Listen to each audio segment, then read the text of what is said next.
Twinside's hundreds of leagues away. That'd mean the crystal is... massive. Aye.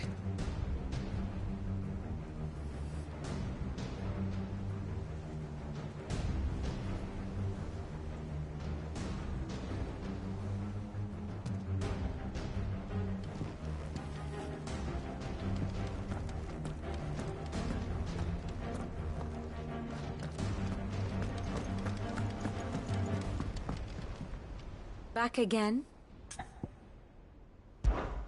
Allow me to educate you.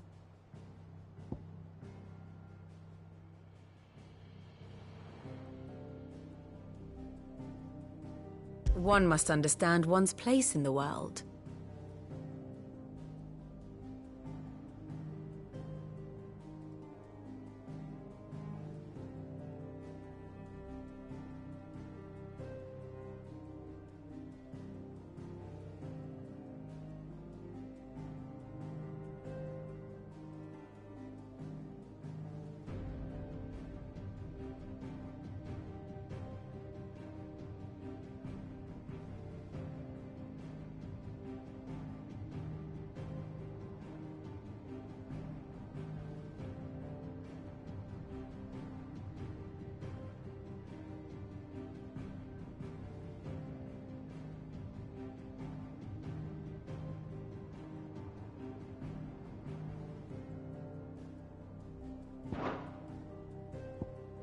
I have the details here.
Thus ends today's lesson.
Twinside's hundreds of leagues away.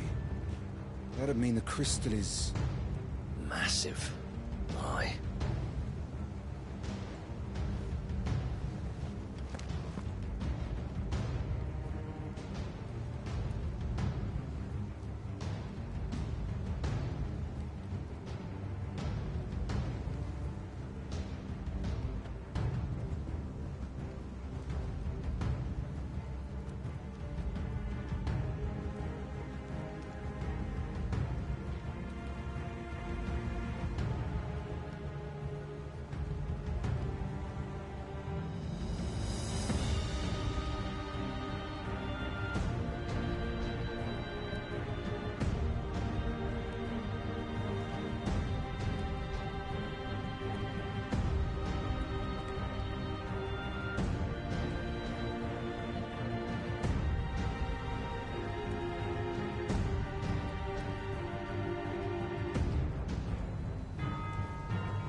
Still alive, I see. Something tells me that eyesore on the horizon is your doing. How'd you manage that? It's a long story. One that I'd rather only tell once. Right. All hands on deck, then.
Is this everyone?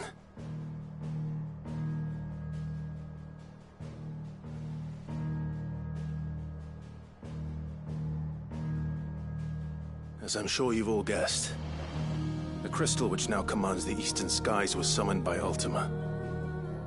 He called it Origin. Though the significance of that name is as yet unclear.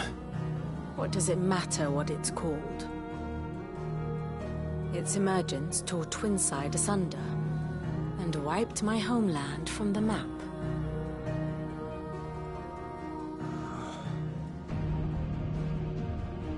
Mention of the Dominion spires can be found in the oldest of Valisthian records. But to the best of my knowledge, none provide any hint as to their true nature.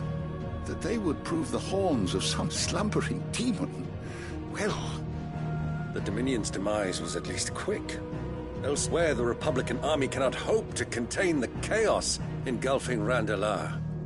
Canva is in flames, and the Empire.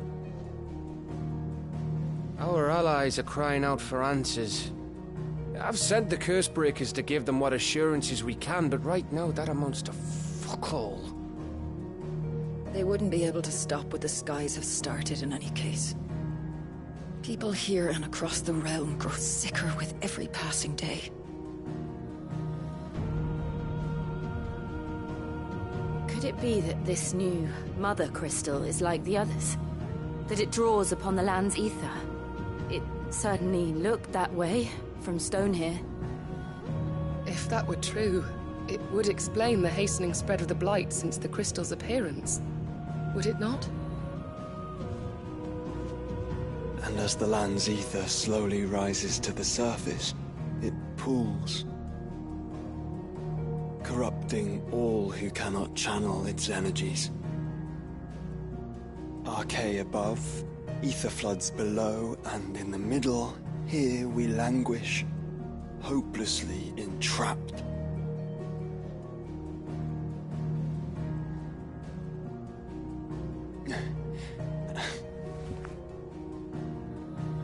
It's all right. When we faced him at Stone here, Ultima told us his true power quickens in the Halls of Origin. Needless to say, we cannot allow that to continue. If we are to stop him, we will have to find a way into the crystal. How are we going to manage that then? It's up in the sky. And fast as she is, the Enterprise can't fly.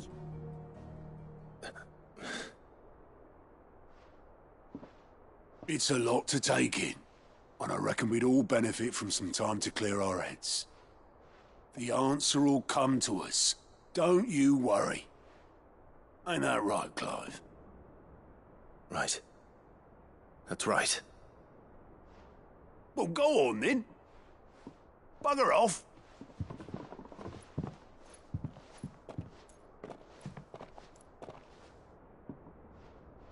Same goes for you, Clive. You won't solve anything like this. Trust me. Go and get some fresh air, eh? Thank you.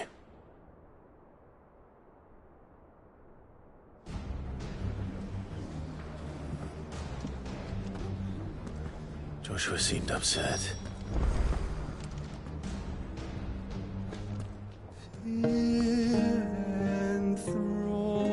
Enthroned in sable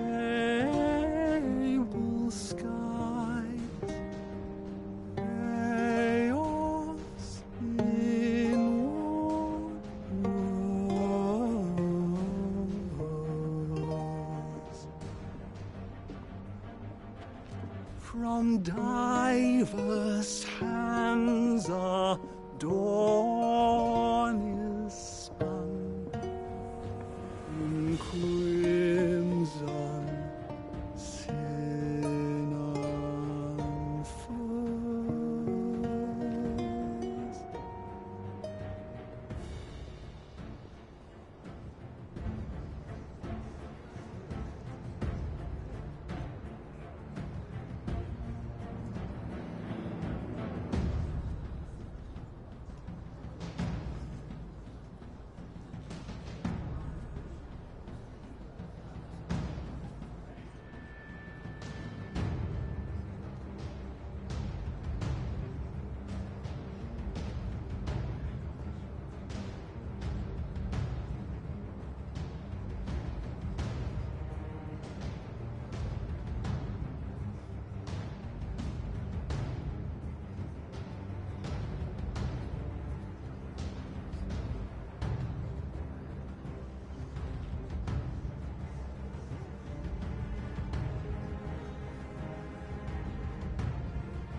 Trouble with your gear, or something for you, dear?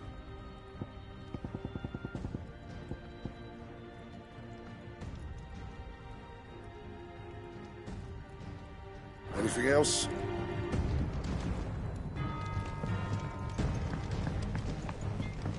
I did it, Sid!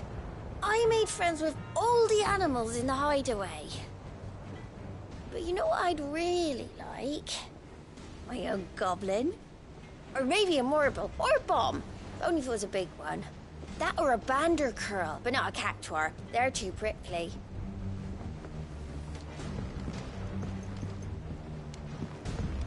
Say what you will, Lady Karen has seen our shelves haven't gone bare. Yes. But how long will it last?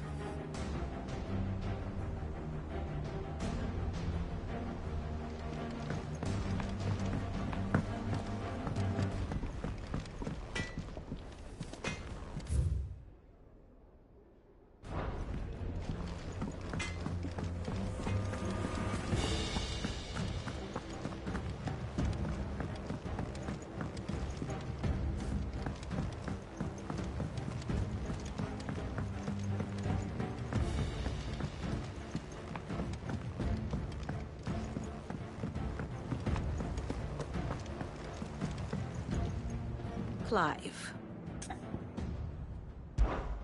Allow me to educate you. Here you are.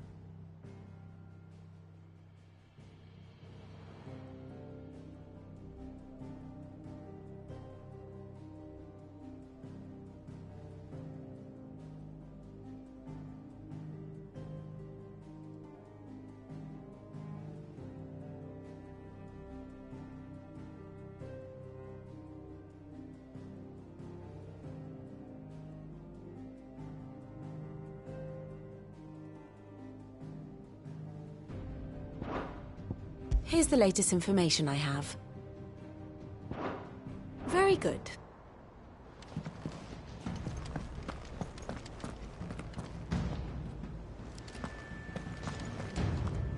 Take as long as you need, Clive. Just don't take too long, eh?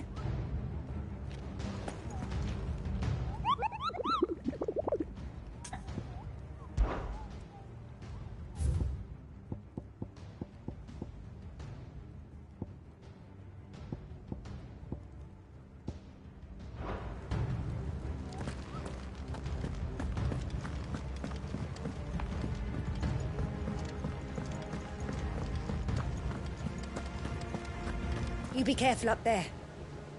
But if you happen to snag your britches on anything, be sure to bring them back to me. I'll get them patched up right away.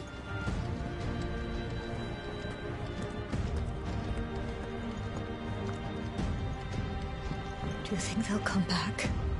Of course they will. It's just a big crystal. How hard could it be?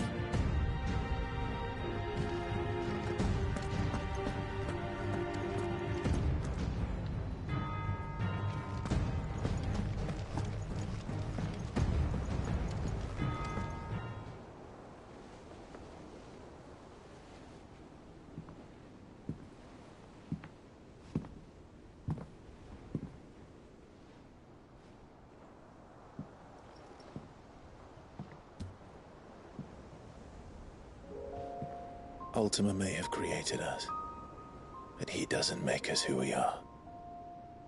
Only we can do that. And if he would have us fight for our survival, so be it. It's what we've been doing all along. Much like Ultima himself, it would seem. His new world being naught but a means to survive. And so, we must contend to decide which of us shall inherit the land. Should Ultima prevail, it will mean death for us all. Of that, we can be certain. But even should he fail, what world awaits us? A withered, godless place, where our newfound freedom will most like prove a chain in itself. Well, that may be, but a chain can always be broken. As long as one has the will to break it. It won't be easy. It may take generations. Centuries of suffering. And that is, if everyone plays their part. But it will happen. And when it does, it will be on our terms. That is the world that awaits us. Indeed. And what better world could one wish for?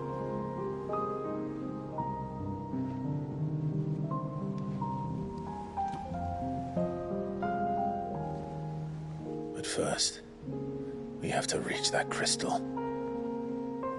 Then it's a good thing I have wings. You can barely stand, let alone fly. And only the Founder knows what horrors await in those skies. Are you certain about this? Am I certain? I am the Phoenix. I will do what I must.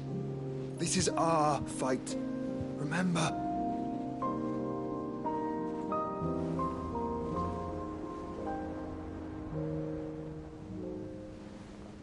All right. I yield. But only what you must, yes? I'm still your sworn shield. That you are. And what of my wings? Lest you forget, you go to stand against a god. I would not have you succumb to fatigue before the fight begins.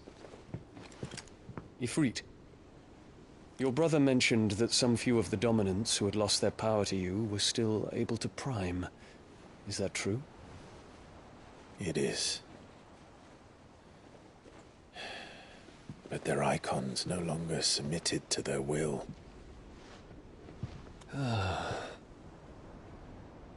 Then mine will have to be stronger. That you both might save your strength for the battle to come. You don't have to do this. If you do, there's a chance you might lose all you have left. And what have I but regret? My life ended in the Dominion. I fear death no more. Besides, I would have words with Ultima. He has much to answer for.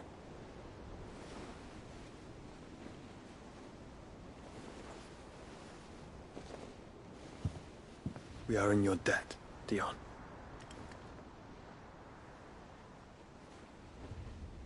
We can speak of debts when this is over.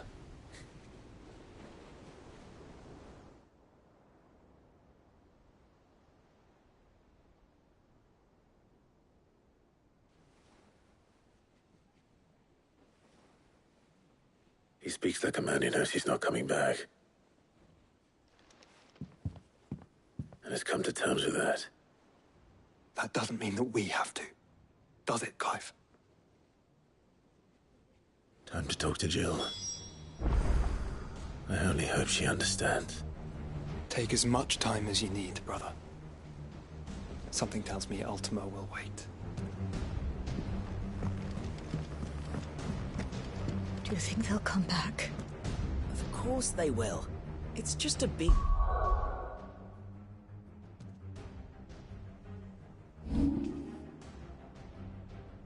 Crystal? How hard could it be? There's something about it.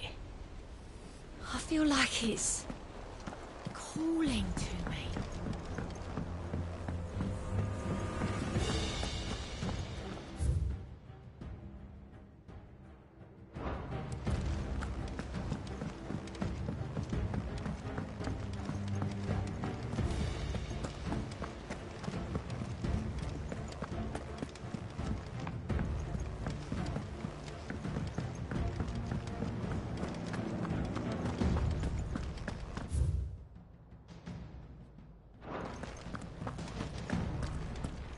First the skies, then the crystal.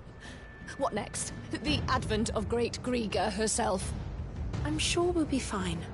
Sid's back, isn't he?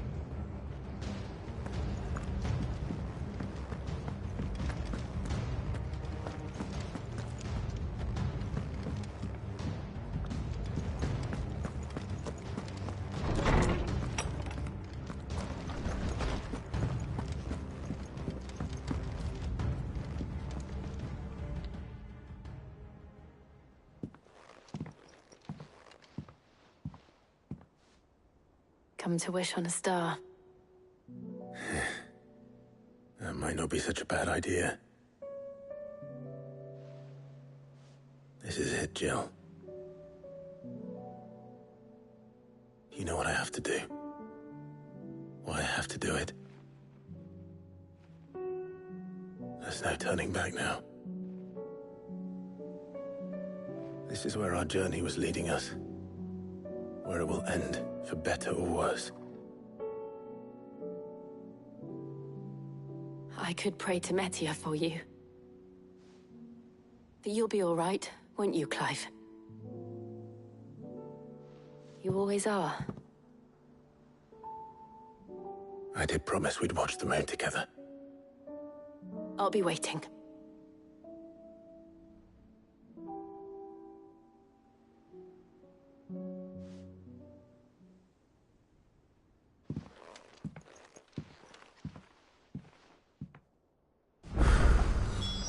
It's almost time.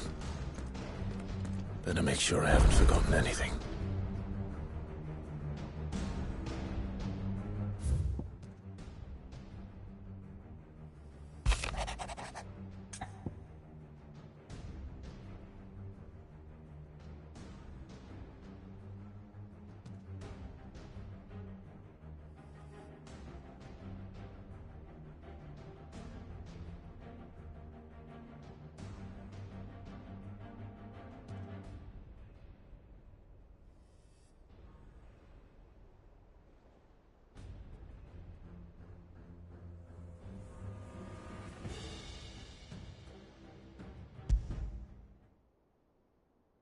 Something tells me this is no mere adventure story.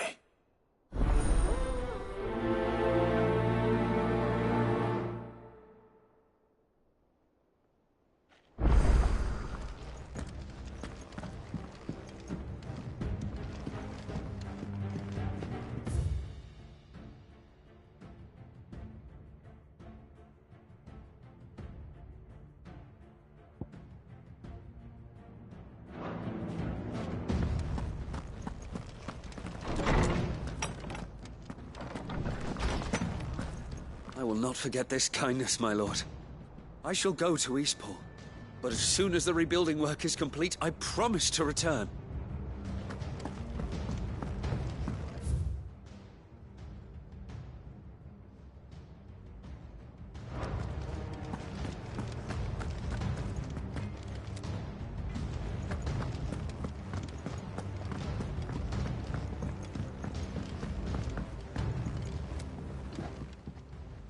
Must we away? My decision is made.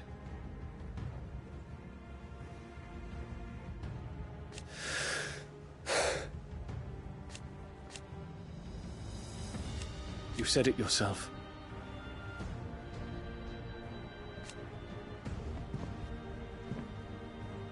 He must be stopped. He must.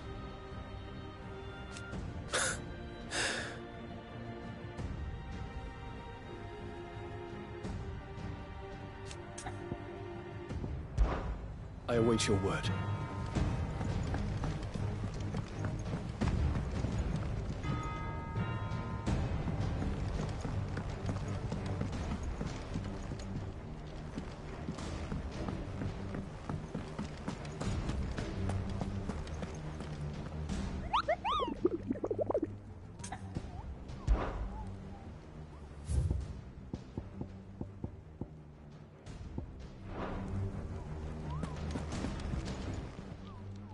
Welcome to the Patron's Whisper.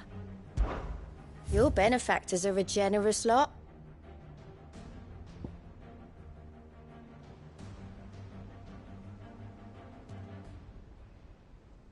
Come again.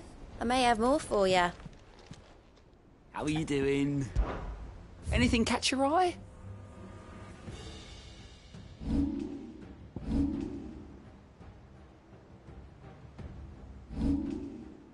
Think you can help?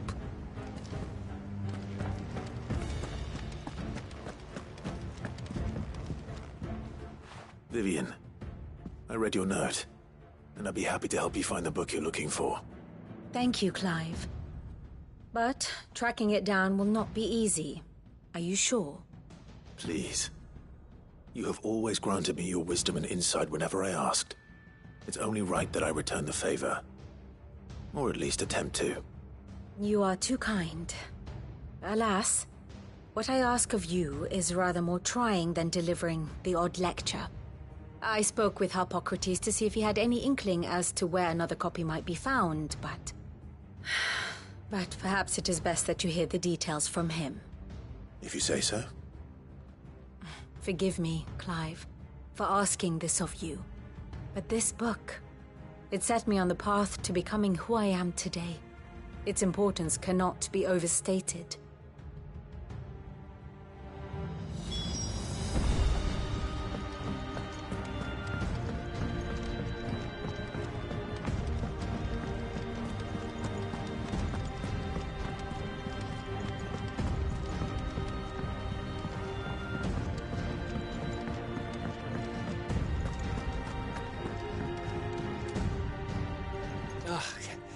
You alright? About that.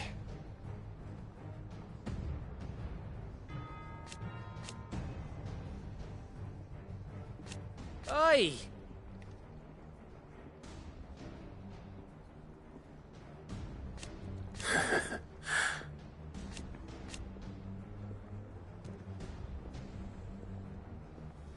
Let's see.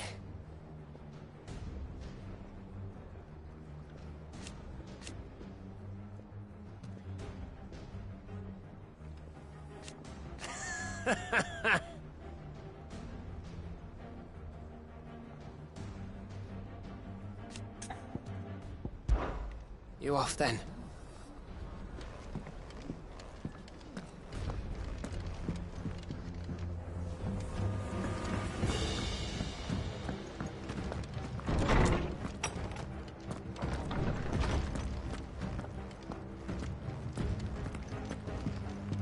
You going somewhere, Sid? Can we come? I promise we'll be good.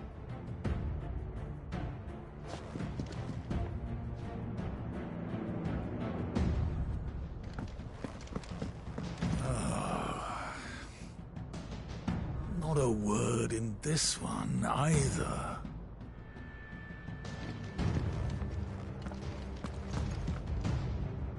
Sid, did you know that chocobos are far more resilient to the effects of ether than most other beasts? Some say that's one of the reasons they were tamed for use as mounts and sumpters, so that an ether flood wouldn't mean instant death for their riders or drivers. Me, I reckon they built it up over generations. Too many foolish traders driving their birds into floods, and only the toughest surviving. Ah, Clive, my boy. What a pleasure it is to see you. Harpocrates. There's something I need to ask you. I've been charged with locating a book called From a Distance. Then you seek a rare gem indeed. One whose name I had not thought to hear from your lips. You've been talking to Vivian. Right as always. But she didn't seem keen to tell me very much. I take it she didn't like what you had to say. And yet I gather it did naught to dissuade her. Clive, if the young professor has tasked you with obtaining a copy, I fear she asks the impossible. The executors would not allow it. The executors? Coveters of Secrets. A clandestine organization committed to the collection and intenebration of forbidden texts and technologies. One such text being the tome Vivian seeks, chronicling as it does the true history of the enslavement of bearers. A tale which could overturn the established order were it ever to become widely known. Or, so rumor has it. I've never actually read the thing, or even set eyes on it for that matter. How is it that I haven't heard of this organization? Why, secrecy is the executor's watchword. They lurk in the shadows, emerging only to seize that which must be seized, be it books, inventions, or people, before disappearing again, leaving nary a trace. Which would explain why Vivian's copy was snatched from her grasp not long after she found it. By the hand of the executors, yes. But what drives them? Self-interest or ideology? Fine question. Sadly, all that is known of the executors can be recounted in a single breath. You may just as soon ask me of their origins, numbers, or the identities of their leaders. Any answer I give would be pure speculation. Then my hunt was doomed from the first. What was Vivian expecting? That I'd pluck it from thin air? Not from thin air, no. From ash. Rumors of the executors are rife among the scholars of Storm, but rather less so across the strait. I have a friend. Well, I had a friend in the village of Garnick, a collector of rare tomes, upon which subject we would oft correspond. Alas, I have heard naught from him since the skies fell dark. And no doubt he, too, has turned. But, though he did not mention it by name, it is possible that a surviving copy of From a Distance yet rests upon one of his many shelves, quietly awaiting discovery. If you were, by some chance, able to save even a single book from the poor man's library, I know his soul would rest easier. Very well. When I next find myself in Waloed, I'll be sure to pay Garnick a visit.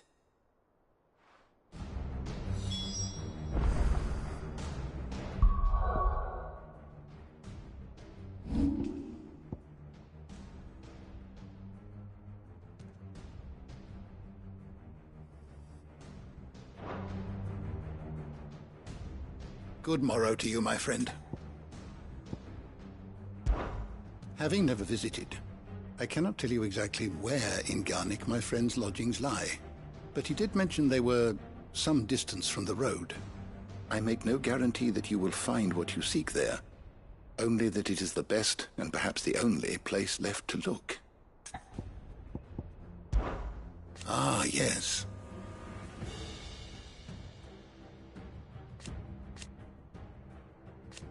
Indeed.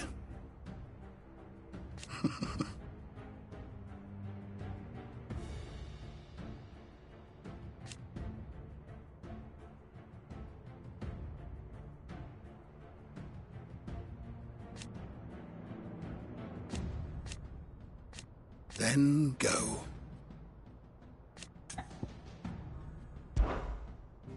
I have a few new notes that might interest you.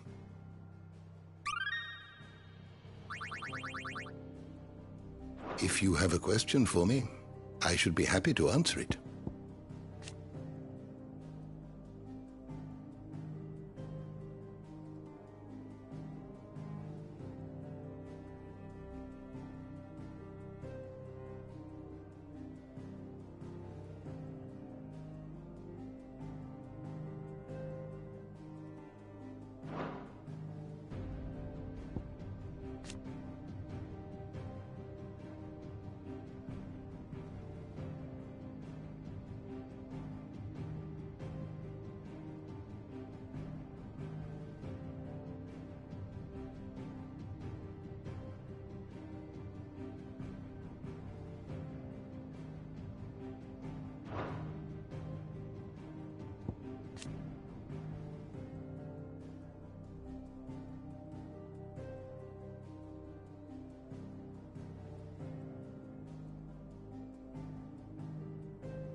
Did you learn everything you needed?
Come on.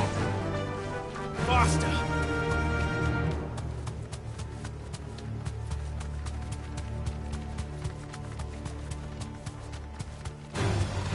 Enough of you, are there?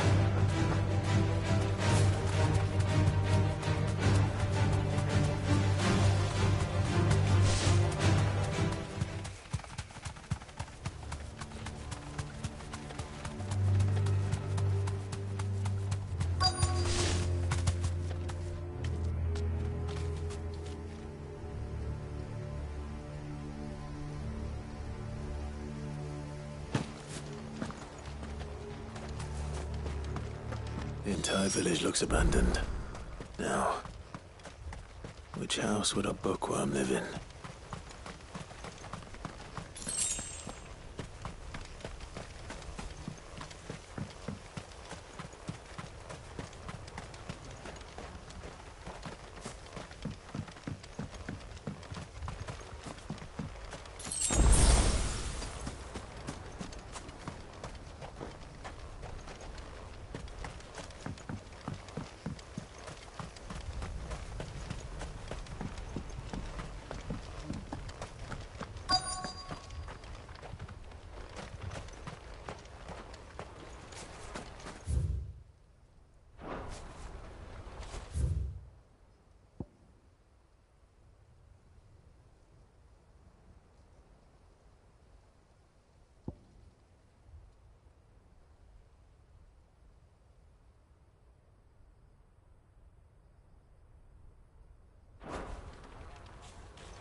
This is it. But if what it says is true, I need to get this back to the hideaway.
Leaving so soon, stranger?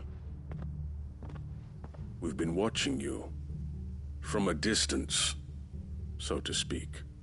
Subtle. I know who you are. Then we need not waste time on introductions. Hand me the book. Leave it in our care and return to your life. Your care? Do you mean to burn it, or bury it? That is not my decision to make. But by one means or another, its contents shall be removed from the common record.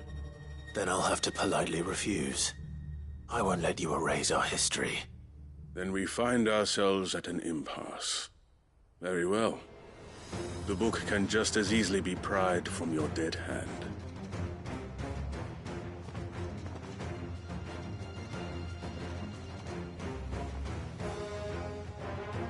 Let's see, shall we?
Impressive. But we have other means. We shall claim the book yet. Why do you want it so badly anyway? It lays out in no uncertain terms the vanity and avarice of mankind. It tells the shameful history of the persecution and oppression of a gifted few by a giftless many. Would you say that this interpretation was correct? I don't know. You don't know. Your sword may be sharp, but your wits are dull. So let me answer for you. There is no correct interpretation of history. That a series of events took place may be proved beyond a doubt. But there can be no single, immutable explanation as to why they came to pass. It is a question of numbers and of belief. If enough people believe that a set of events occurred for a reason, that belief becomes the truth. So you're trying to control the truth? We are trying to protect people from themselves, from knowledge that would bring them naught but pain. That is all. You may keep the book, for now. The world is small. We shall meet again. Until then. Wait! Damn it. Let's get this back to Vivian. Perhaps she can explain what that was all about.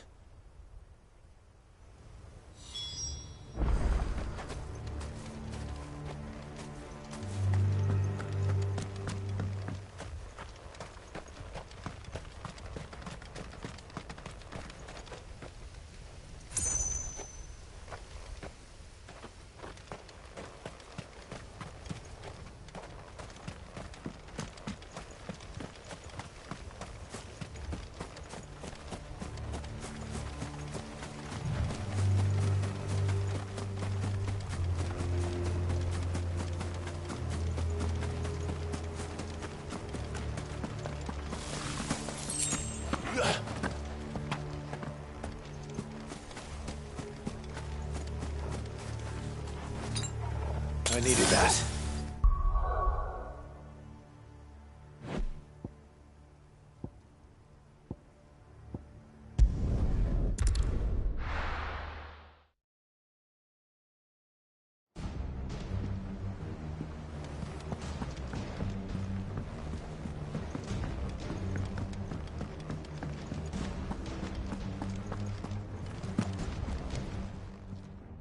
Still alive, are you?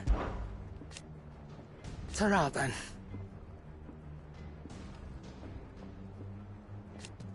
Thank you, Karen.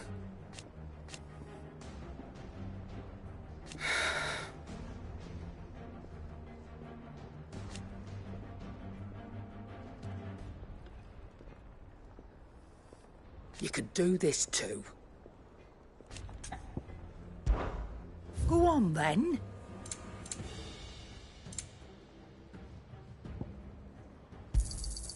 It'd better all be here.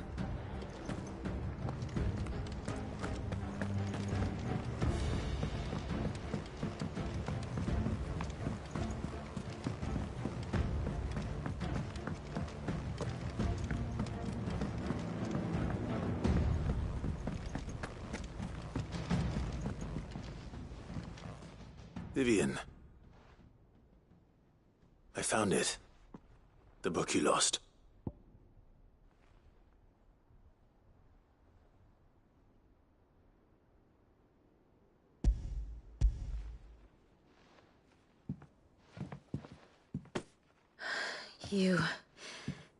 You found it.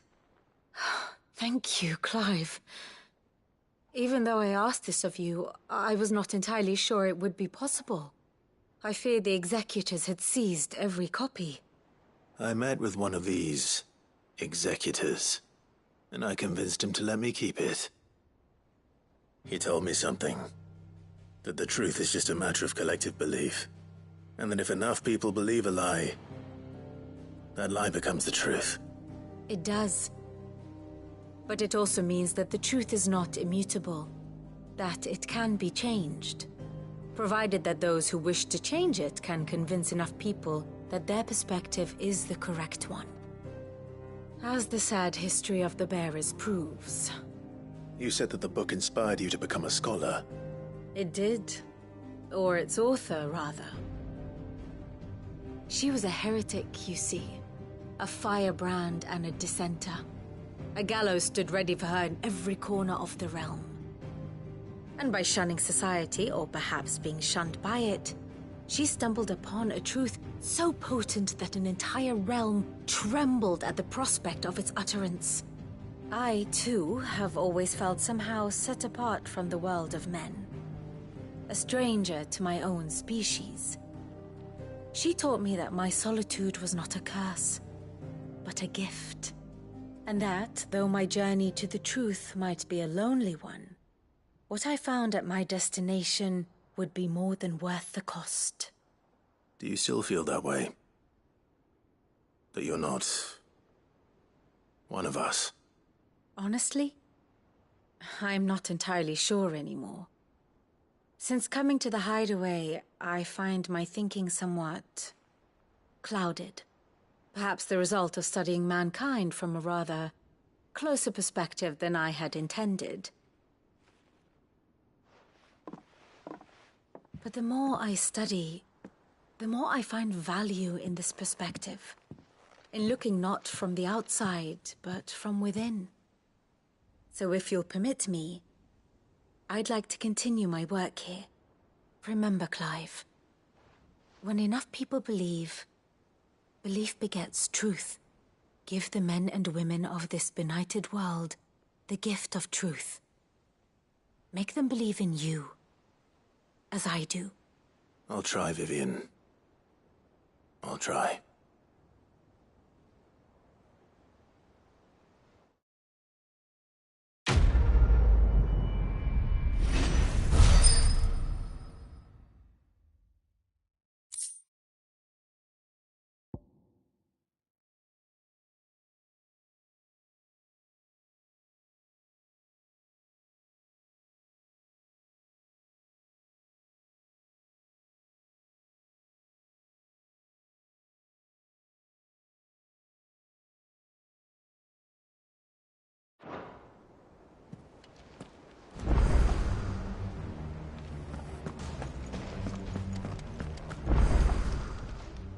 Welcome to the Patron's Whisper. Come to claim your just desserts?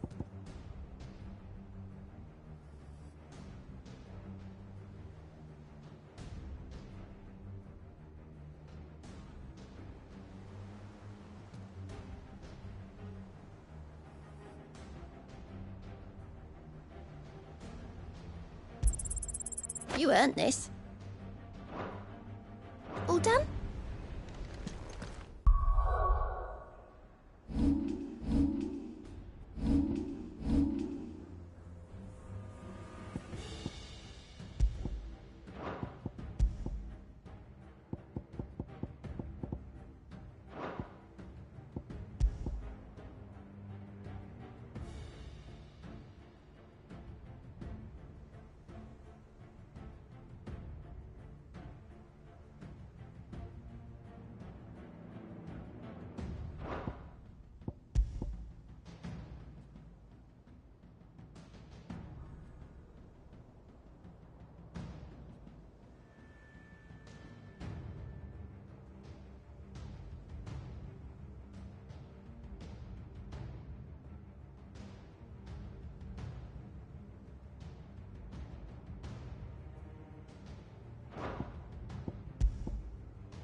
Come on.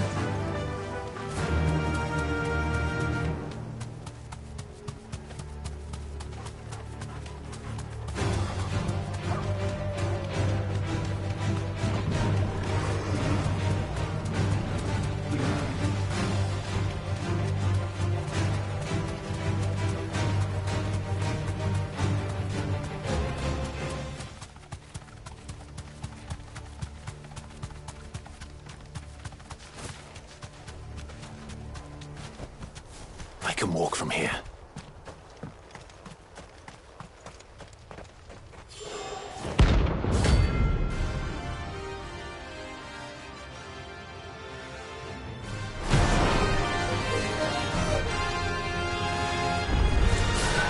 Harmon's madness lives on.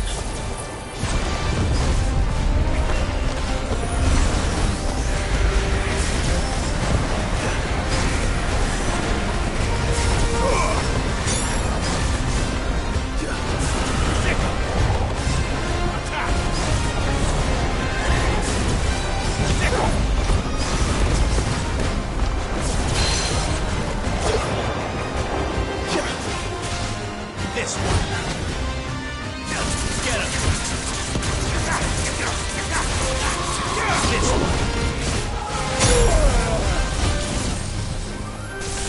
Second. Attack. Second.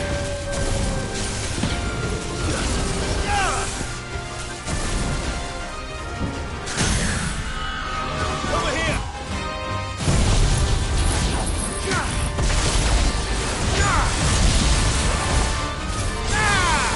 This one. Go, Torgal.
Rest in peace.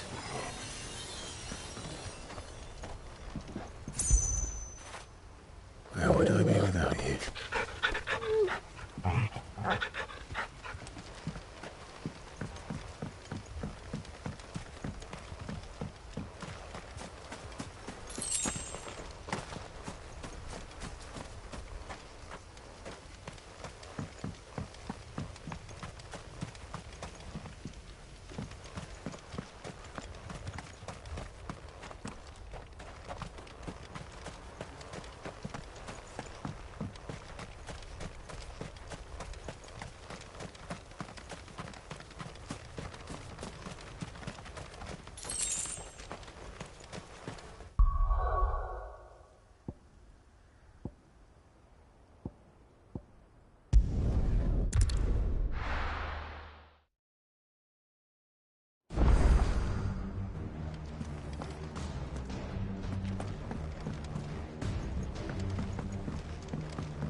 Still alive, are you? Go on, then. You'll not find a better price than that. Is that all? Trouble with your gear, or crack the crystal?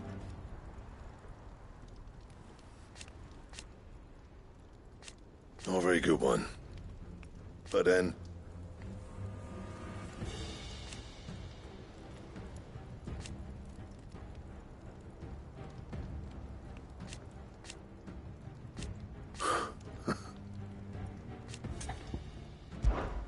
So, what'll it be?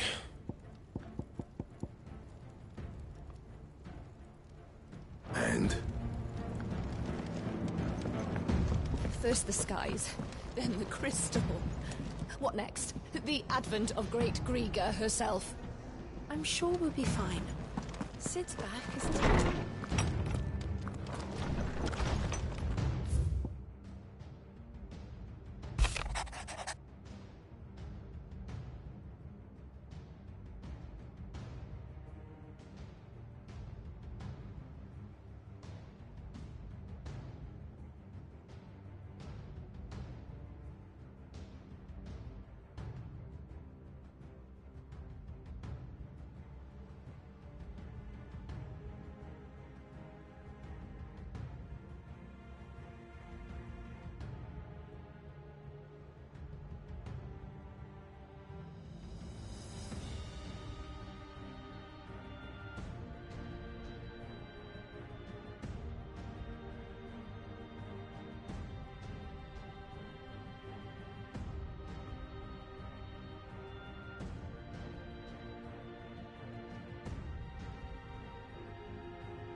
It's usually me making demands of Hippocrates. I wonder what this is about.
Lawsman Harpocrates.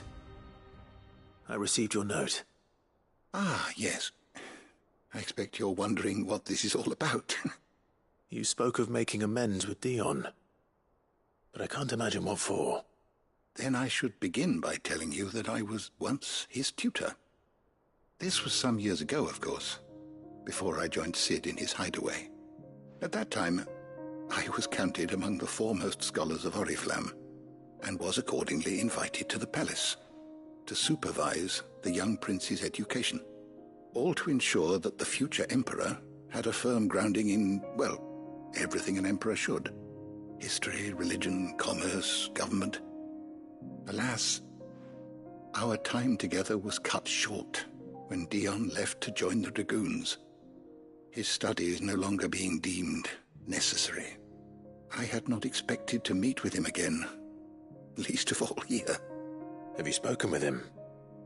No, I have yet to find the right moment. His Highness always seems so preoccupied, especially when alone. I would not wish to disturb his ruminations with idle words of greeting, not when I know he dwells upon the evil Ultima had him commit in the Dominion. The guilt weighs heavily on him, I know. But as you say, that was Ultima's doing. Surely you can't blame yourself. When I first met him, it was not guilt, but his people's expectations that weighed heavily upon him, and I did nothing to ease that burden. He bore it alone, until the day he could not bear it any longer.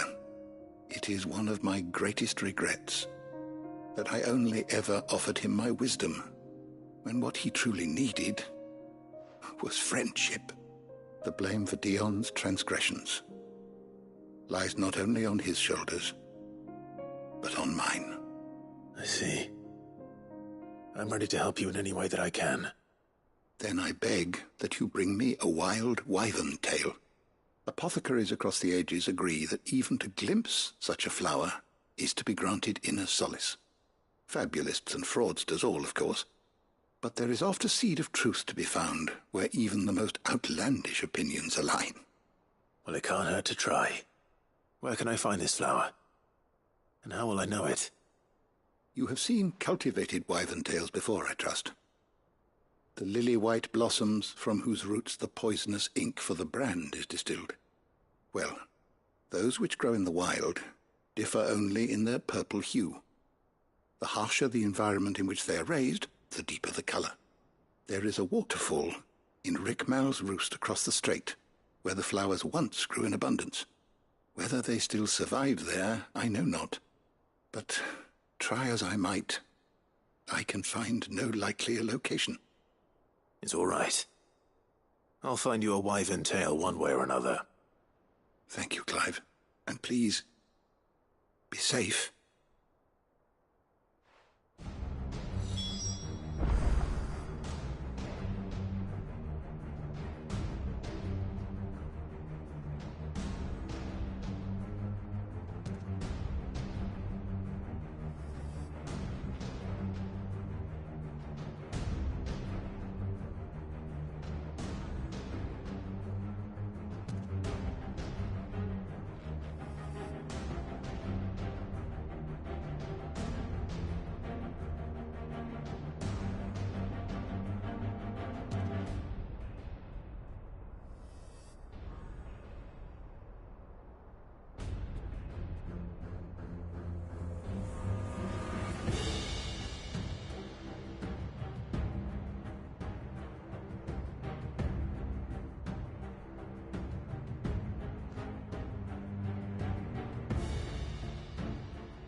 Good morrow to you, my friend. Despite scouring the shelves, I have found only one reliable reference to a place where wild wyvern tails are known to have grown. But it is in Waloed, by a waterfall near Rickmal's roost, as I told you. I dare not ask that you undertake such a long and perilous journey on my account, of course, but Were you to find yourself in the area? Go safely.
Seems this place has been flooded twice over.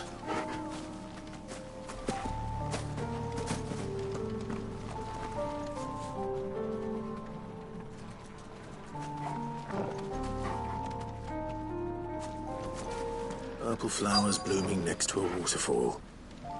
Shouldn't be too hard to find.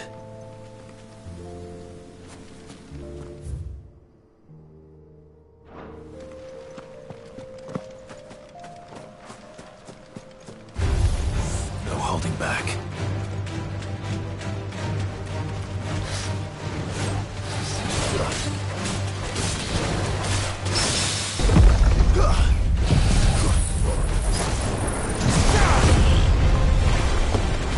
Get him!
Here they are.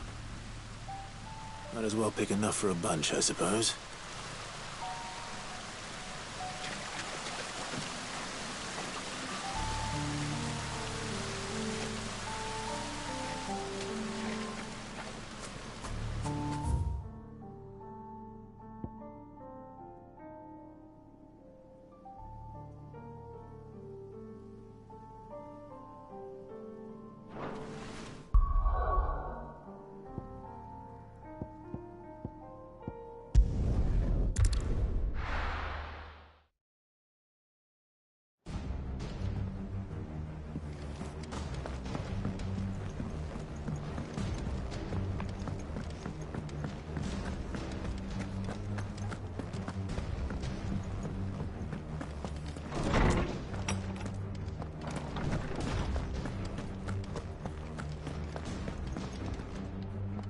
Oarsman, I found the flowers you were looking for. You did? I think I did.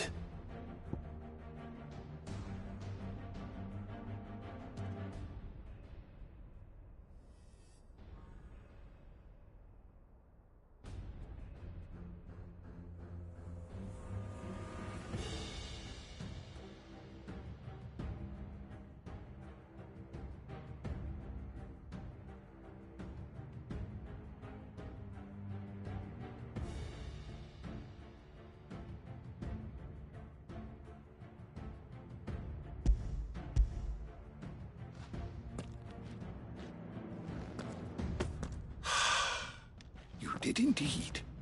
My dear boy, thank you. You wanted to make Dion a gift of one, did you not? Shall I invite him to join us? Oh, I don't... It's no trouble. I'll go and fetch him.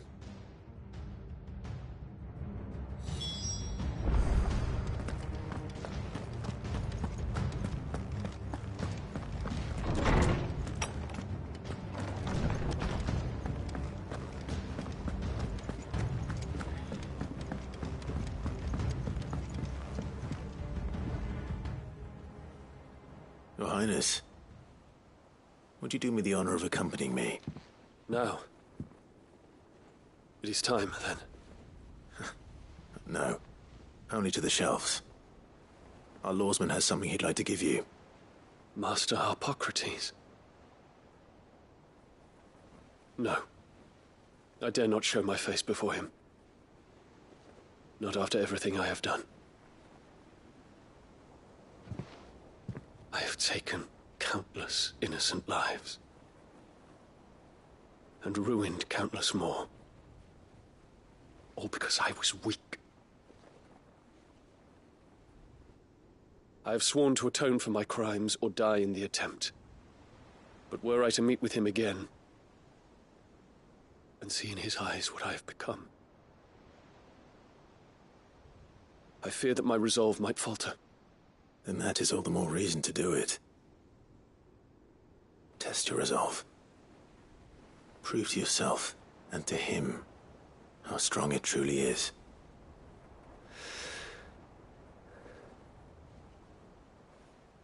You are right. I must, at the very least, offer him my gratitude. Very well, then. Take me to him. Follow me.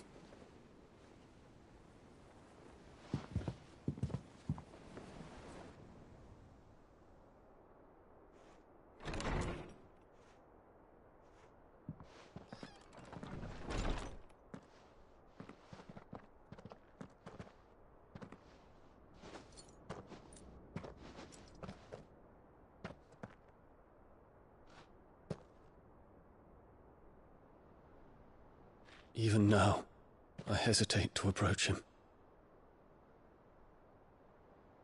What must he think of me? You'd be surprised.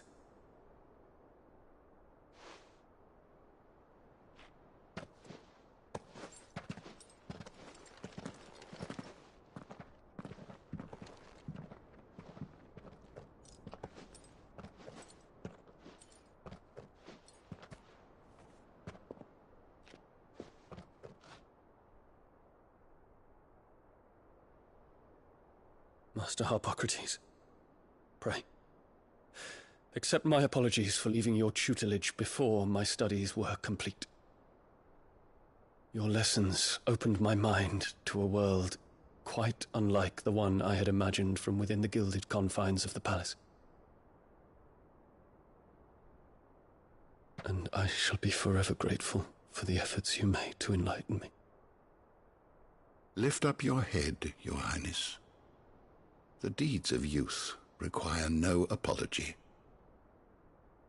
That you took the time to visit me says much about the man you have become. Now, there is something I would like to show you.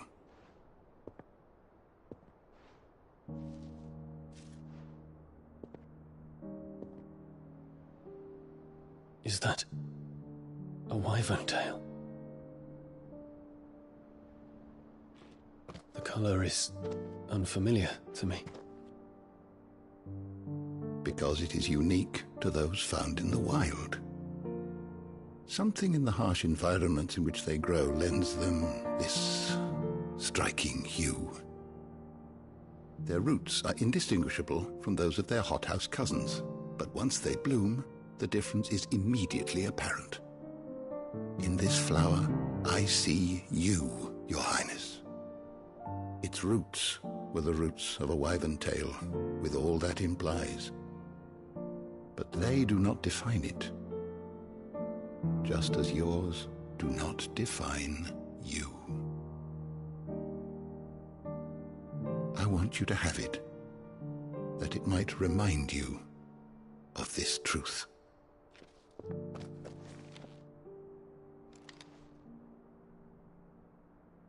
Master Harpocrates, I would ask of you a service. Keep your gift until I have fulfilled my duty to the realm, for only then shall I be deserving of it.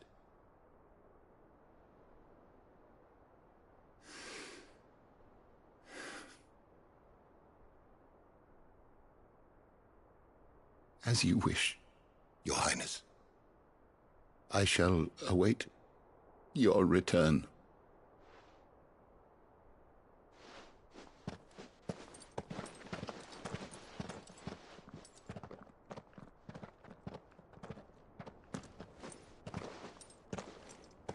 Our roots do not define us.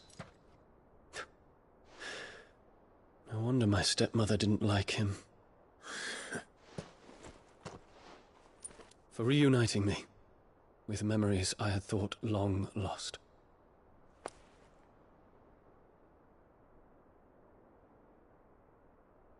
I shall not forget this.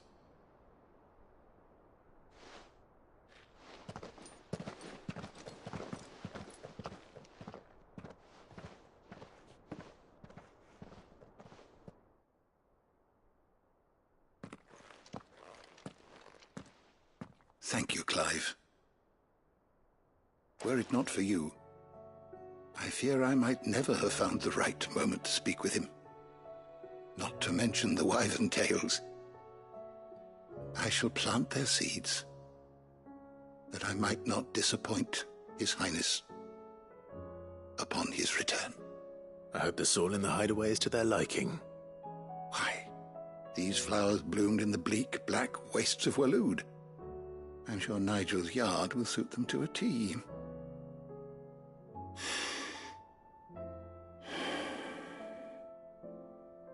When it comes to expressing one's gratitude, I find that words are seldom sufficient. Here.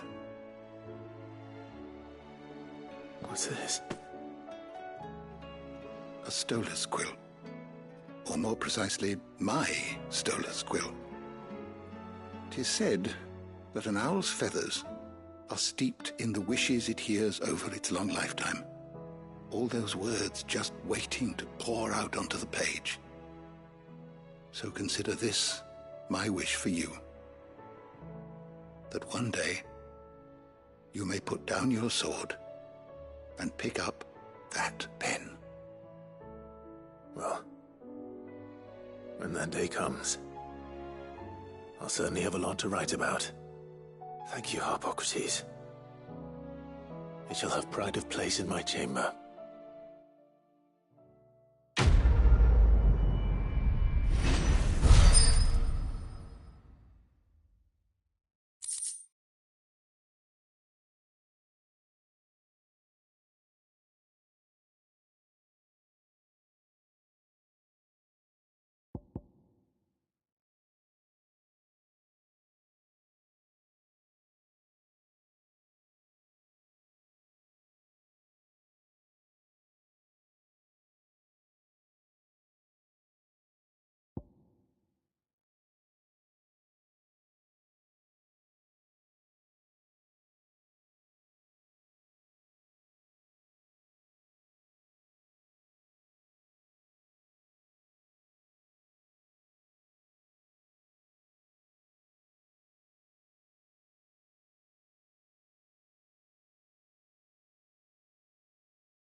Thank you, Uncle. As for down here...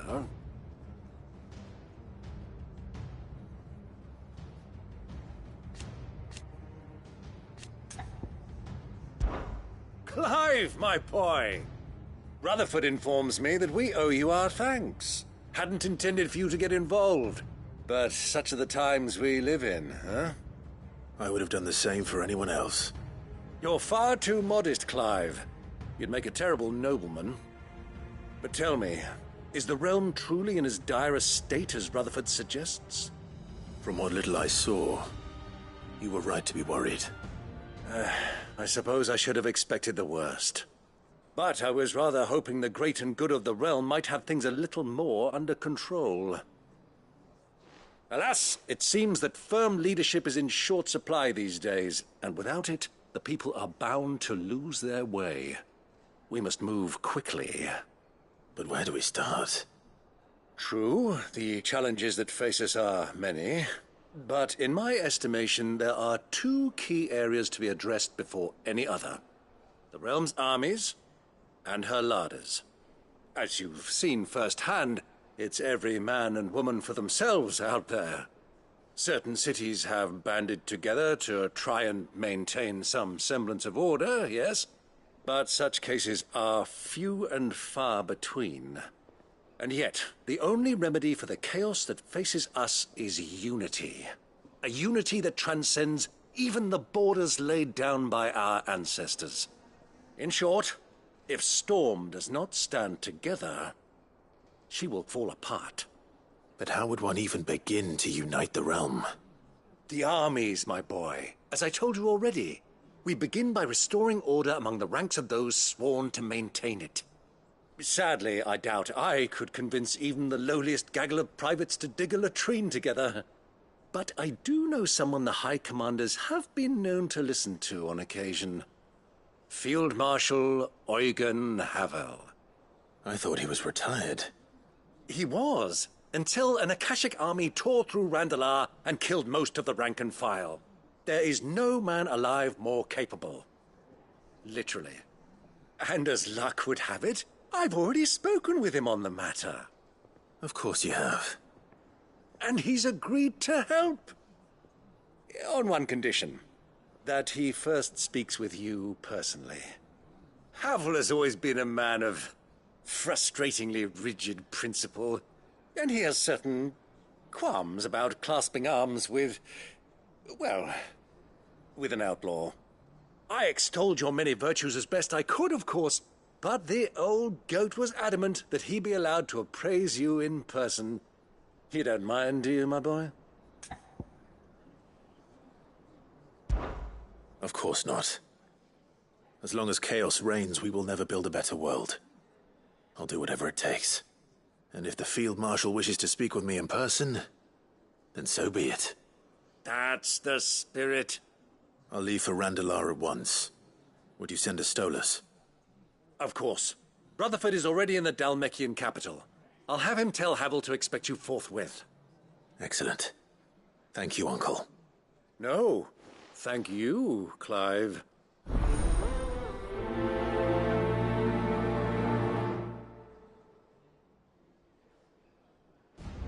Don't worry, my boy. Rutherford is in Randalar this very moment, singing your praises to all and sundry. They'll adore you. Don't worry, my boy. Rutherford is in Randalar this very moment, singing your praises to all and sundry. They'll adore you.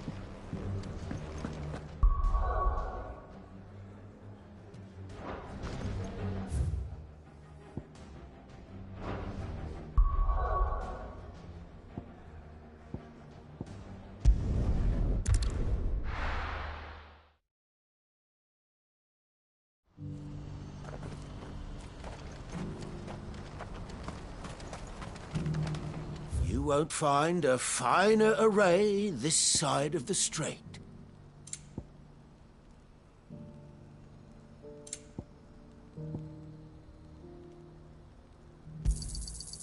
Many thanks. May Gilbert smile upon you.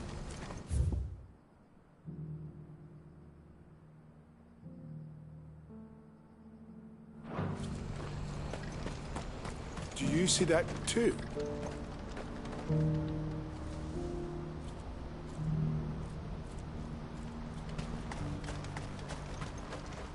Ambrosia won't help me here.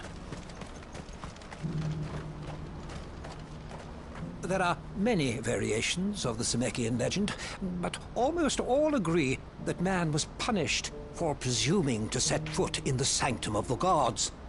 Some describe it as holy, others heavenly, which is to say, of the heavens. Could it be that the baleful mass that now glowers over us is this very sanctum?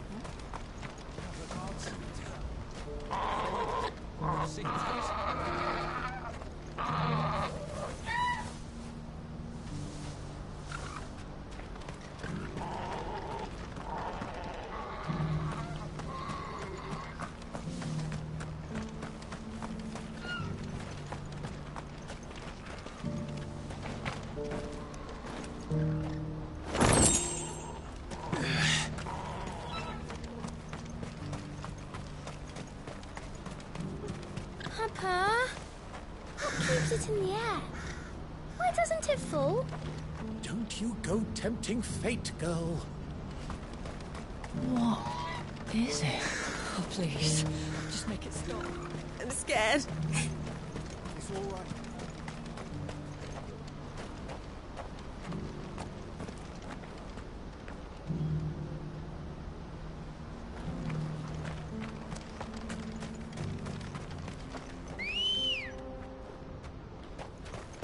Ready, girl?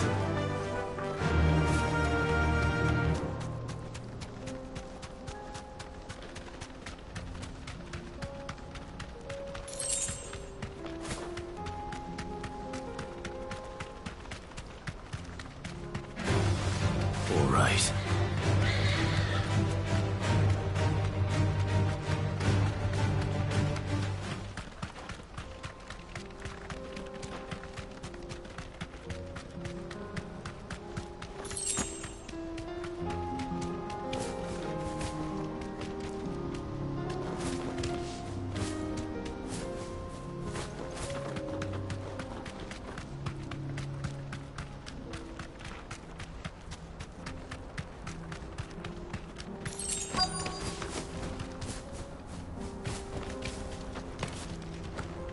be Rutherford, can it?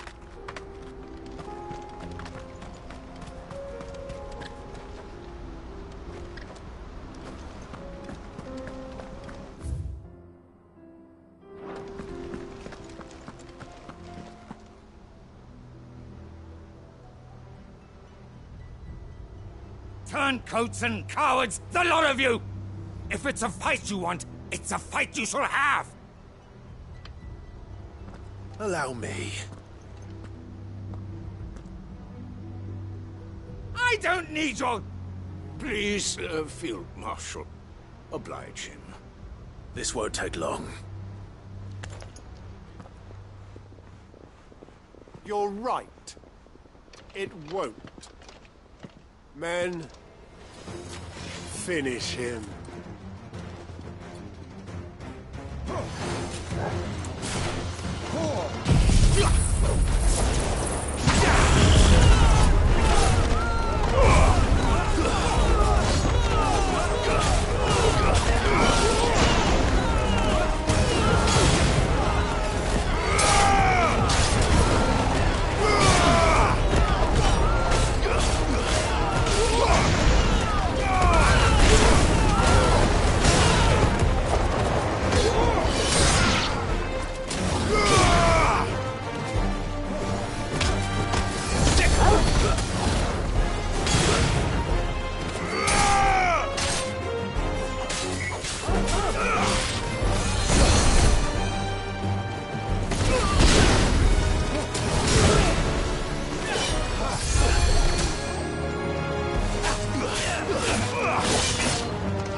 A little longer than I'd have liked.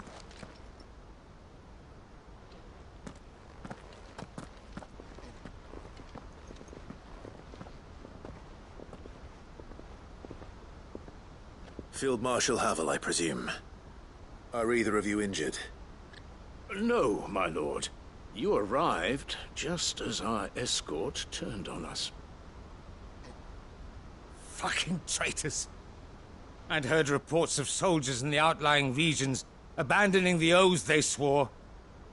But I hadn't thought the corruption had reached so close to the heart of the Republic. It's a fucking disgrace.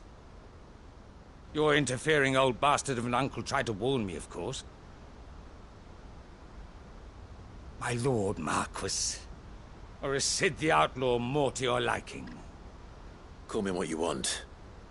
It doesn't change who I am, or the urgency of the message I bring. My uncle has a plan to right the realm, and he needs your help to see it through.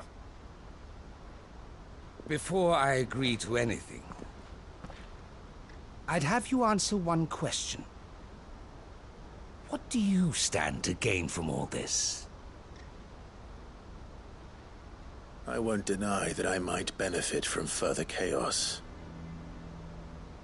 But I seek a new beginning for all of us. And while the choices I've made may not always have been the right ones, I know I made them for the right reasons. For so long, so many of us have been told how we could live, how we could die, when it should have been our decision all along. Now we have a chance to put things right. But in order to take it, we must stand together. Even if it be beside those with whom we don't see eye to eye.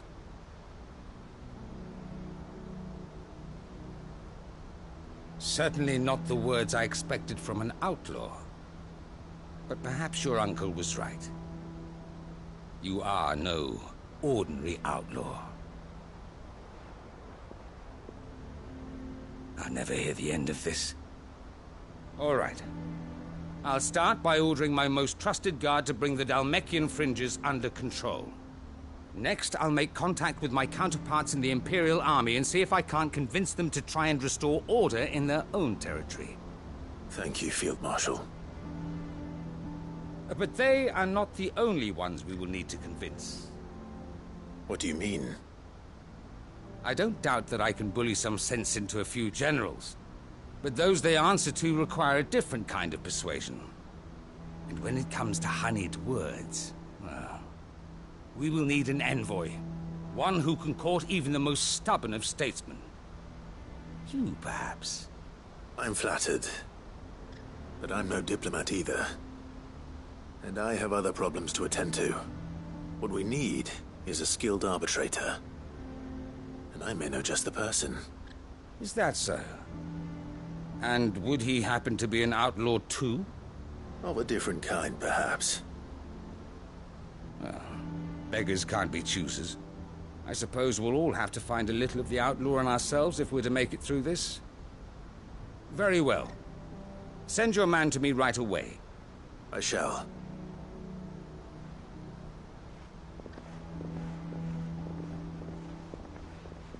My Lord Marquis, your Lord Uncle bade me escort the Field Marshal to his manor in Port Isolde. And I will see that my associate joins you there. Very good, my lord.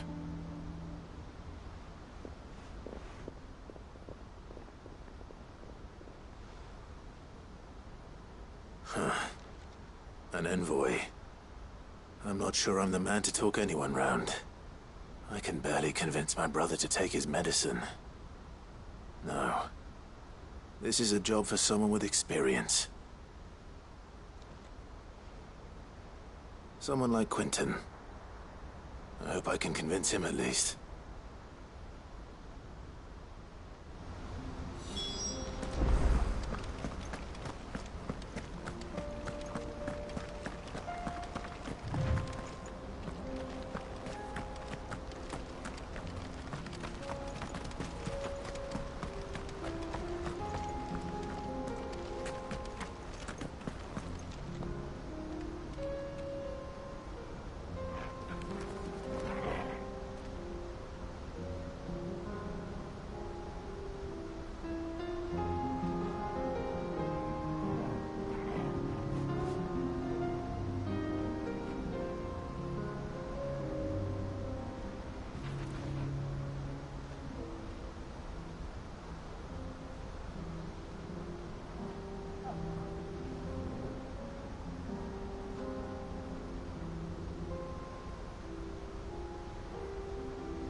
Quentin, I have a proposal for you.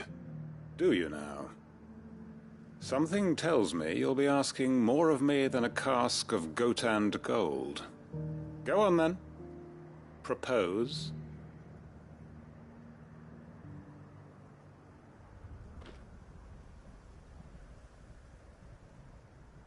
You'd have me convince the chiefs and chamberlains of the realm that they should simply swallow their pride and do the one thing that has proved impossible for thousands of years. Was there anything else? Perhaps I can fetch you a meat pie as well. I know it's a lot to ask, but I can think of none better suited to the role. And you'd have me give up what little I have left to do it. I told you, Clive. The people of Lostwing are my family, and I cannot abandon them. You'll have to find someone else. I'm sorry to hear that. So am I. And why might that be? What he's asking. How's it any different to what you've done so far? They want you to speak for those who can't speak for themselves. That's what you do best.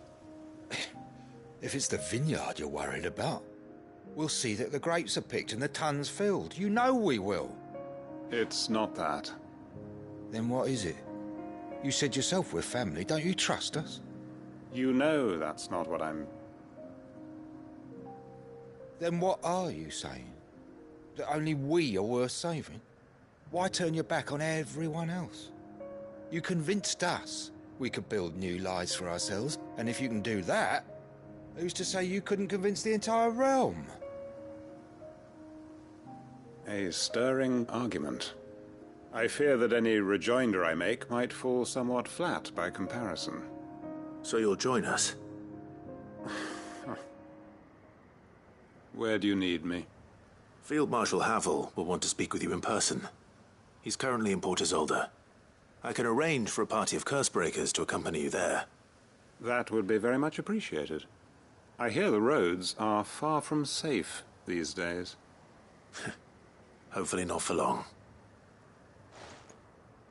My uncle will want to know that his plan is taking shape. Reckon Master Quentin could argue an egg back up a hen's quim if he set his mind to it. Any statesmen we speak with are liable to resist our entreaties if they feel that what little power remains to them is at stake. They must be dealt with skillfully. I shall not repeat the errors of my past. Quentin's gonna build us new Lostwing, and I'm gonna help. We may be bruised, we may be battered, but we won't stop fighting. Master Quentin needs us now more than ever.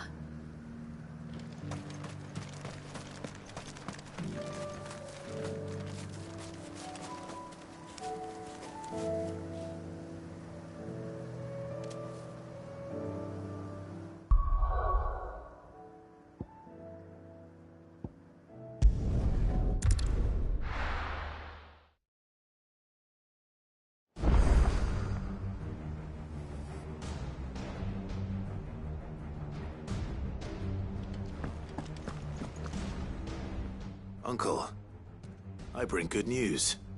The Field Marshal has agreed to your plan. Ha! Of course he has. I didn't doubt you for a moment, dear boy. Rutherford is accompanying him back to your manor in Port Isolde as we speak. They will await your return there. As will one other. One other? Who, exactly? Lord Havel was concerned that even if he could get the realm's armies to agree to an accord, he might not be as successful in convincing those with political power. He asked if I might have a solution, and I suggested a certain Imperial Lord Magistrate turned Liberator. One of your co-conspirators? Master Quinton would probably call me one of his. But yes. Another outlaw, then. Just the thing we need to put these rotten politicos in their places. Good thinking, Clive. I'm glad you approve. The more the merrier, eh? Uncle, assuming Havel and Quinton can solve our problem with the armies, you still haven't mentioned how we might manage the grain shortages. Oh, don't you worry, my boy. The 7 high houses will be seeing to that. They have all agreed to make the most generous of donations. Oh, of course, it did take a little persuasion, but luckily I had some unexpected help. From who? Why, you, my boy. Rumor has it that you rescued the Lady Ariane's head steward Rockford from a horde of bloodthirsty bandits. It was more of a handful. Well, the old battle-axe was so pleased. She had a shipload of talents delivered to my private docks by the next new moon. And when the other houses saw the parsimonious old crone's purse strings finally loosen, they as good as tripped over themselves in the rush to follow suit. I'm happy to hear it. Now, I must be getting back to the manor. Join us there at your earliest convenience, would you? Of course, Uncle.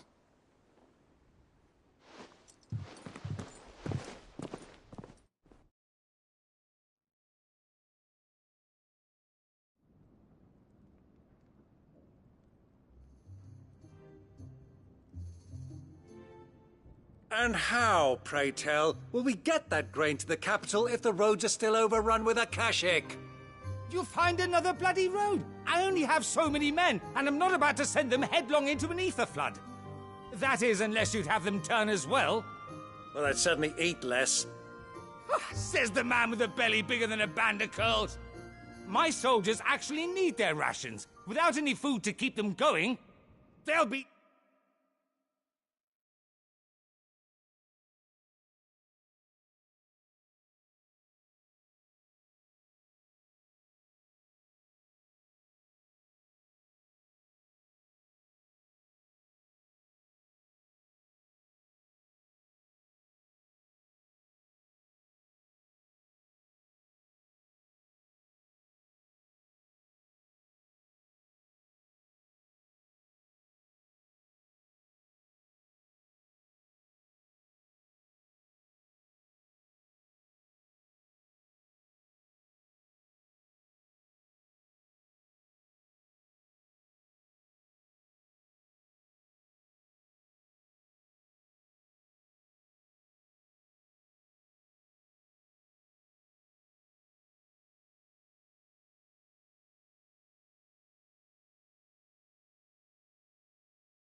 dead even before you've sent them on your fool's errand.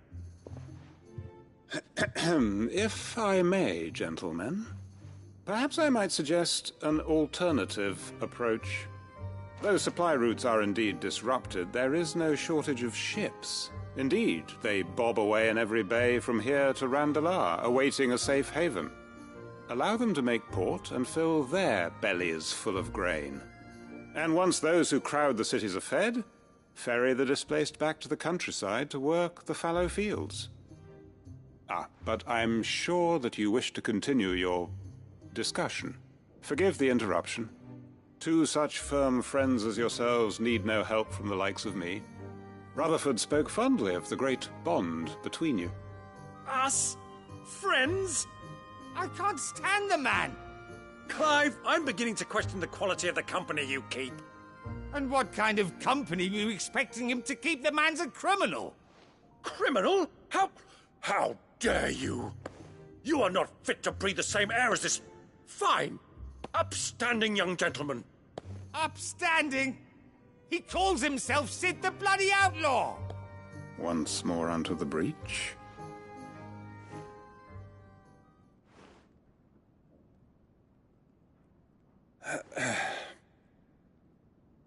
Shall we begin again? What we seek here is not to create a new nation, nor to claim the thrones of those that already exist. We wish simply to bring stability to the realm that mankind might weather the current storm. And to do that, we must convince those in power, the generals, the statesmen, the nobles, that our cause is just. There will be disagreements, yes, and I imagine some resistance, much resistance. But we cannot let that deter us. If we show them the path, show them that we walk it ourselves, then I am confident they will follow. The fate of the world lies in my nephew's hands, but the well-being of her people lies in ours. And we must not squander the chance that Clive has given us. Uncle Byron, Now, with that settled, let's move on to the signing of the Accord. For what great moment in history hasn't been accompanied by a little ceremony?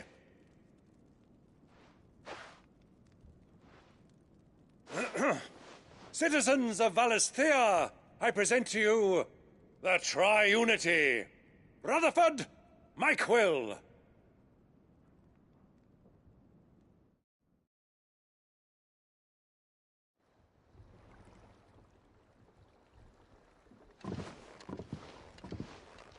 Well, my boy, the stage is set. That it is. This is the role you were born for. Now I ask only that you trust in the talents of your supporting cast. We shall play our parts to the best of our abilities, that you might have the opportunity to shine. The realm needs its Sir Crandall, and there is no better Crandall than you, Clive. I want you to keep this signed accord as proof of our faith in you. I will. Thank you, Uncle.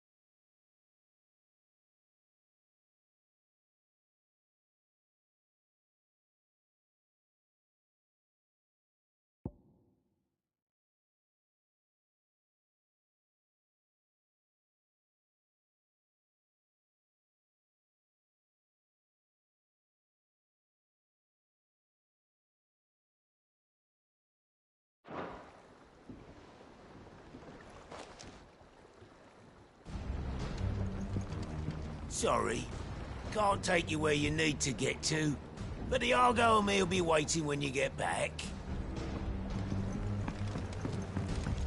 What do you think that thing is? And how the hell is Sid gonna deal with that?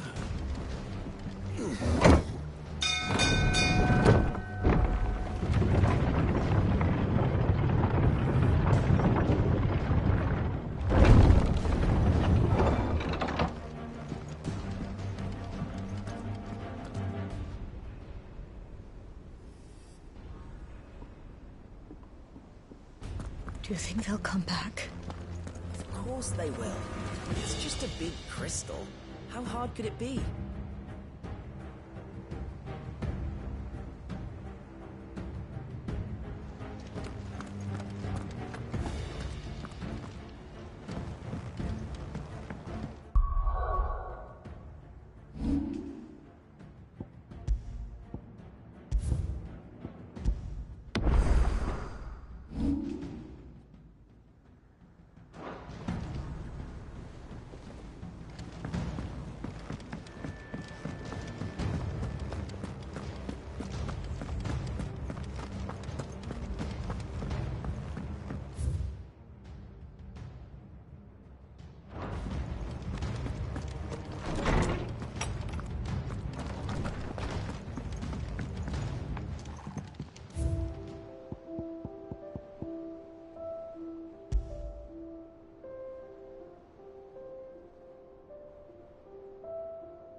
Clive, do you have a moment? Of course. Always. I wanted to give you something. Is this? I stitched it from the cloth you gave Hortense. The piece she said you liked best. I told her I used to enjoy needlework, but I didn't think she'd remember. It's beautiful, Jill. You didn't have to. When I was very little, I recall my mother telling me that young ladies of the court would give knights ribbons from their hair before they went off to war. I still wear mine, so I made you this instead. Red is the color of passion, the fire in your heart. Fierce and bright, it binds you and your brother, you and your friends, you and me. Our bond. May it never be broken.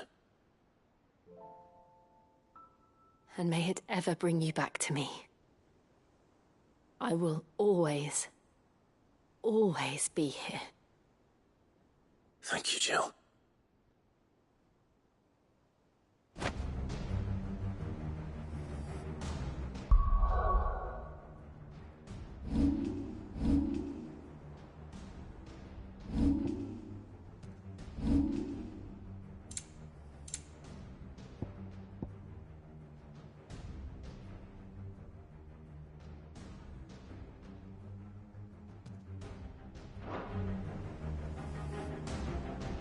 What is it, Clive?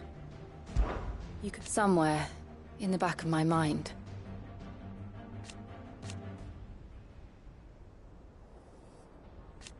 I know.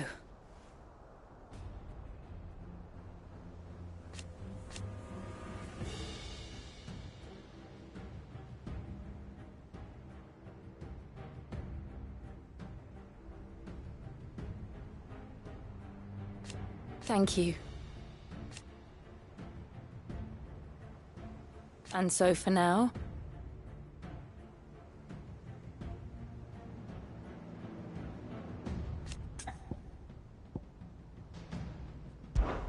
Be strong, Clive.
What is it this time, Torgal?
It's hardly everything.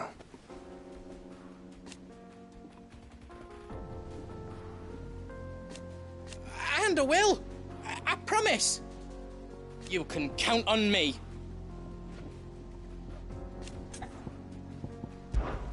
Be seeing ya!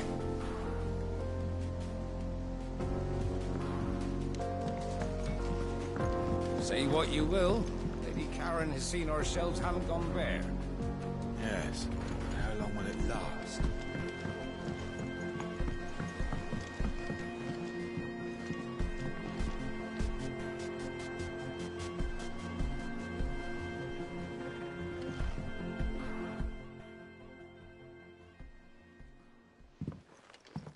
Pining for something, boy. What is it? What do you see out there?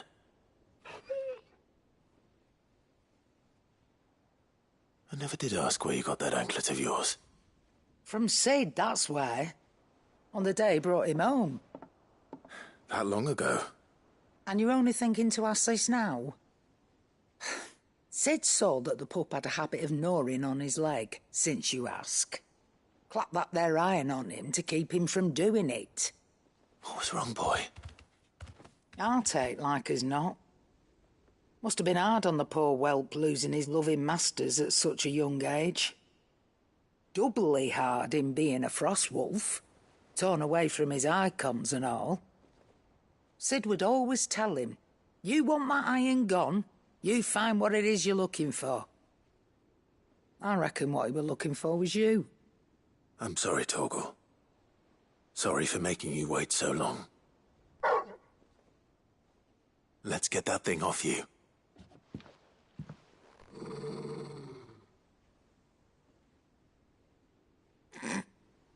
Doesn't sound like he wants it off. Indeed. You miss Sid as much as the rest of us, don't you?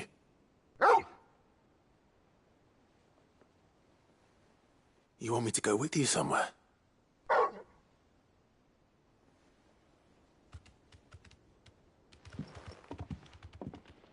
Quick, aren't you? Glad you've been paying attention. Not nearly as much as you have, Lady Karen. Aye, good thing and all. It's not like Gav would have kept him in nuts and rubbed his belly these past 10 summers. Your kindness is appreciated. You've been a good friend to him. Only because he doesn't talk back like the rest of you. Go on now.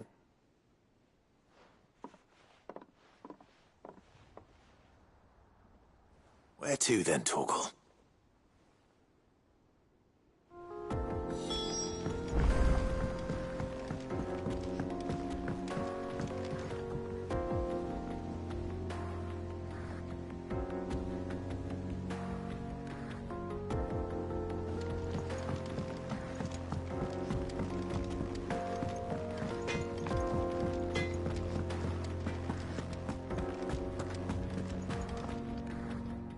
right, Torgal. Where are you taking me? I'm going to need a little bit more than that, boy. Do you have a better hint for me? Unless... you've already given me one. Back on the rear deck, you were looking west, toward Rosaria.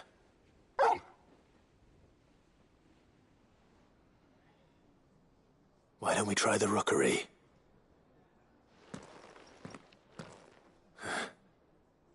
I haven't been to the island in almost 20 years. To Port Isolde, then. Fingers crossed the old mooring is still there.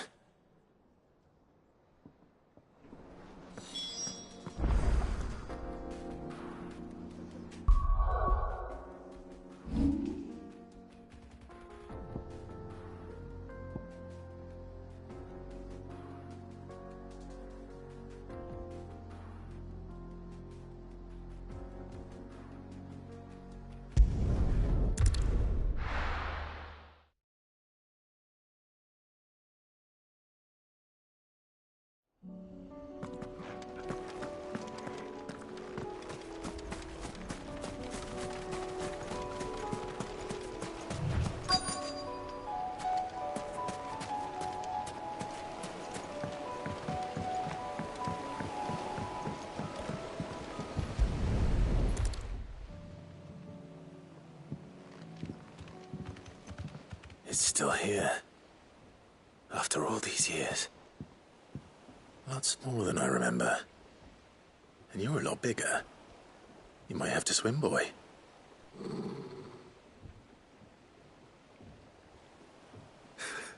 I wasn't being serious.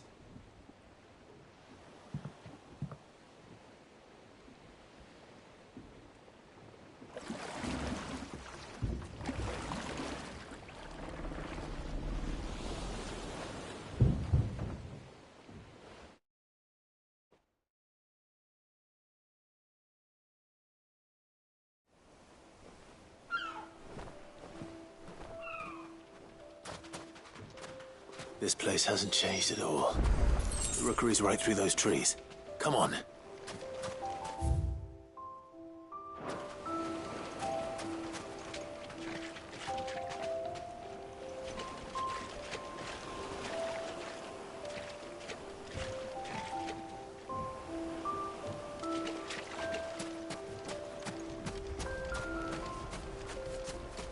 Race you there? I bet I could still beat you.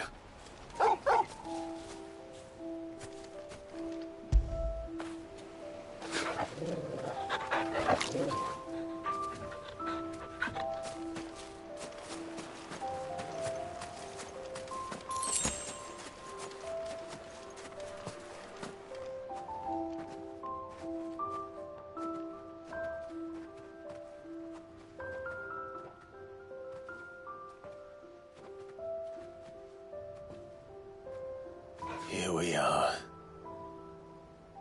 This was our hideaway. Wasn't it, Torgal?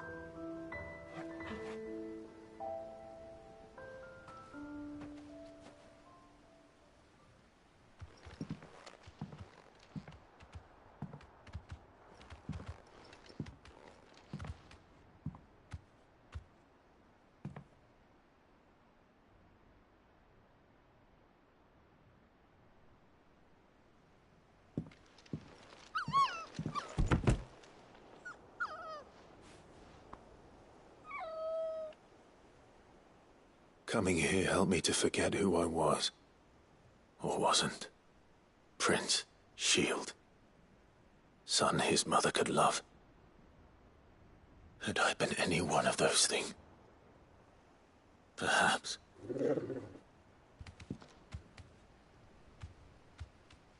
What is it, boy?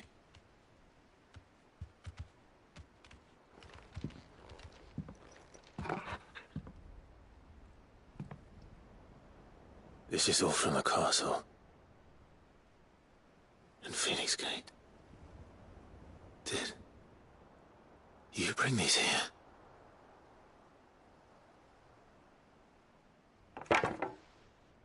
My sparring sword.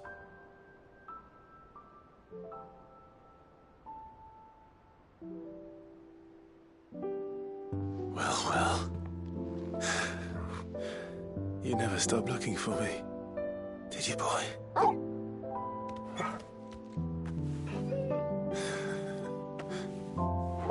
Thank you, Torgal, for never giving up, for never forgetting.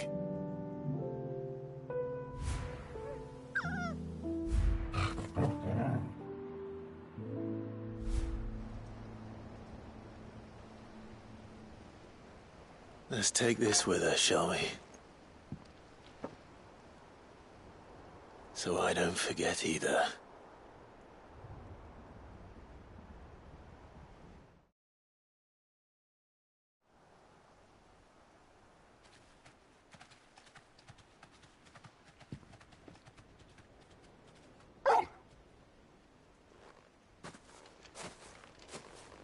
That's not the way back to the boat, Torgal.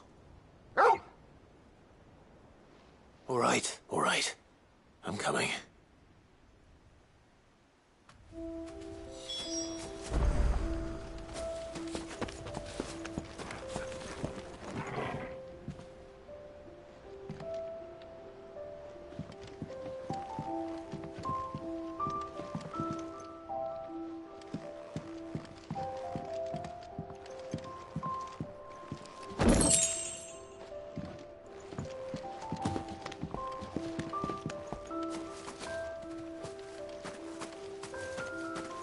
I think I know where we're going.